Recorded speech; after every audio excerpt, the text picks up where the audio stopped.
Hoş gördük mənim əzizlərim. Bugün sizlərə mən Ulu Borçalımın baş keçidimin şair oğlu, şair Qəzənfər bəy Qiyasoğlu yaradıcılığından bir baş keçid adlı gözəl bir şeir paylaşıram mənim əzizlərim. Şair yazır ki, səfalı dağların düzüm düzümdür. Zirvələrin zirvəm düzüm düzümdür. Şam diye Qır dağı baxan gözümdür. Unutmaq olar mı səni baş keçid? Gözəllik məskəni bölgəmizdədir.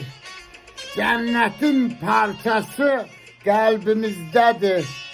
Şimdinin kölgəyi üstümüzdədir. Unutmaq olar mı səni baş keçid? Baktıksan bakırsan şimdiye sarı, değilsen göresen var mıdır tayı, seçipti diyesen Tanrımız payı, unutmak olar mı seni baş keçid? Aranlı dağlıdır ellerin senin, bahçalı bağlıdır çöllerin senin, dupduru çaylıdır göllerin senin.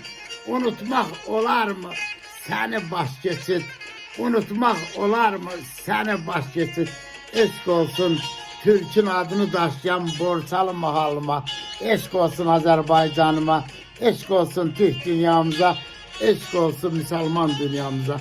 Sağ olun dostlar.